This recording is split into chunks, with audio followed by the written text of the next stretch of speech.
13 triliun ini kita bisa memperbaiki renovasi 8.000 sekolah lebih. 8.000 lebih. Pemirsa Trijaya, banyak sekali peristiwa yang terjadi di setiap harinya di seluruh Indonesia, baik peristiwa nasional ataupun juga peristiwa di daerah. Kami akan hadirkan untuk Anda di Trijaya Update dan Anda juga bisa ikut komentar di dalamnya. Jangan lupa juga untuk subscribe channel resmi kami dan juga untuk like and share di channel Trijaya FM. Pemirsa Trijaya, saatnya Trijaya Update.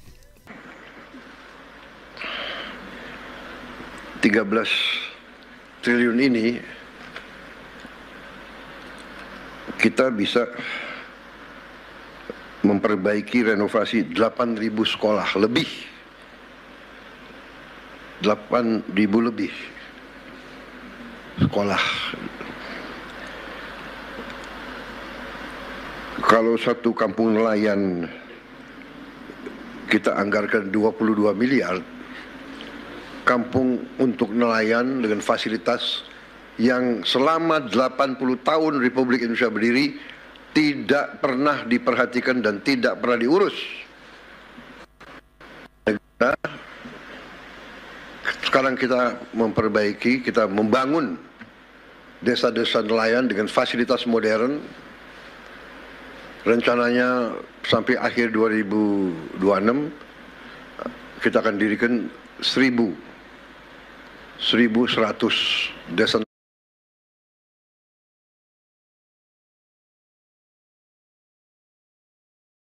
nelayan. Tiap desa itu anggarannya 22 miliar. Jadi 13 triliun ini berarti kita bisa membangun 600 kampung nelayan. Satu kampung nelayan itu kepala keluarganya 2.000. Jadi kalau dengan istri dan anak 3 itu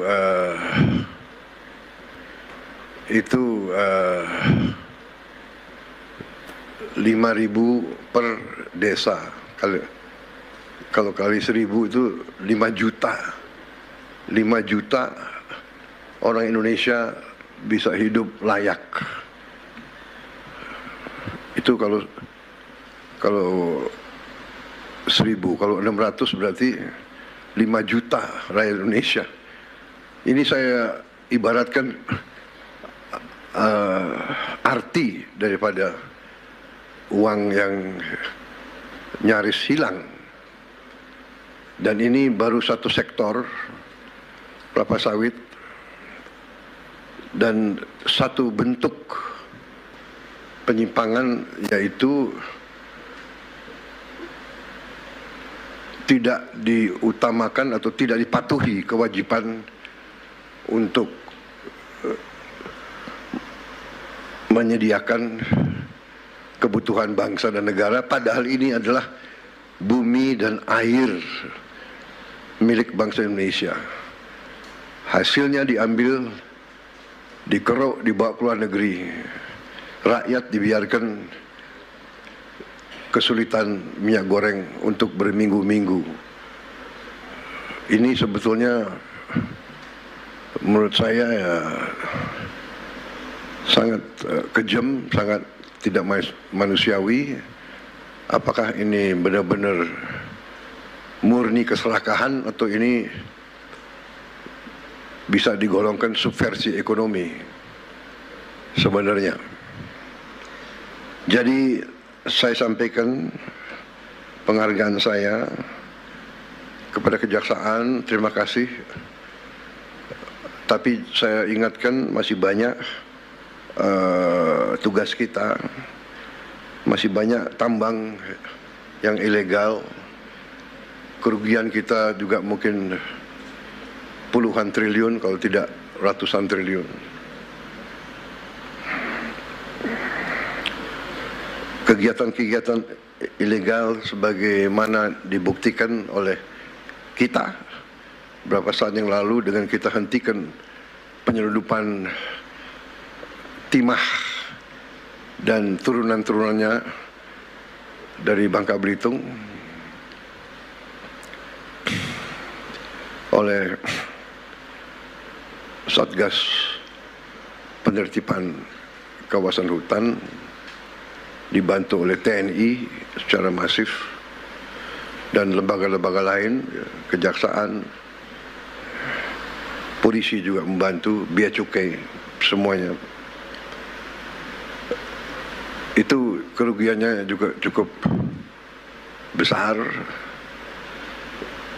Diperkirakan kerugian itu 40 triliun setahun, dan ini sudah berjalan kurang lebih hampir 20 tahun. Jadi kita bisa bayangkan 30 triliun atau 40 triliun, katakanlah kita ambil angka rendahnya, katakanlah 20 triliun tiap tahun, yang sebenarnya lebih, kurang lebih ya. Lembaga-lembaga internasional pun sudah mengkaji sekitar 3 miliar dolar setahun kerugiannya. Kalau dikali 20 tahun itu adalah ya 800 triliun.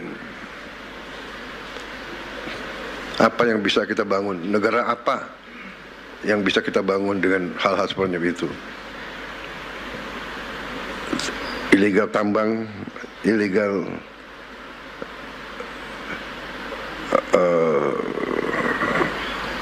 komoditas-komoditas lainnya, ya, dengan segala bentuk cara dan modusnya. Ada under invoicing, ada over invoicing, intinya misinvoicing, yaitu penipuan, nipu kepada bangsa Indonesia yang sudah dengan begitu baik memberi fasilitas, memberi lahan, memberi HGU. Jadi saya kira intinya itu, saudara-saudara. Selamat atas pekerjaan ini. Jangan surut, jangan malas, jangan menyerah, ya. Berbuatlah yang terbaik untuk bangsa, negara, dan rakyatmu, saudara-saudara, ya. Harta, apalagi didapatkan dengan cara yang mengorbankan rakyat kita, itu harta itu adalah harta yang haram, rezeki yang tidak baik, dan ujungnya pasti akan membawa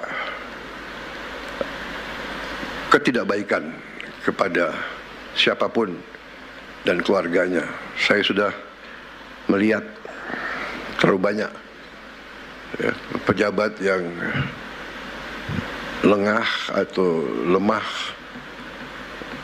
iman, lemah akhlak, melakukan tindakan dan akhirnya termasuk keluarganya yang menderita. Pengusaha-pengusaha pun saya ingatkan, dunia semakin sempit,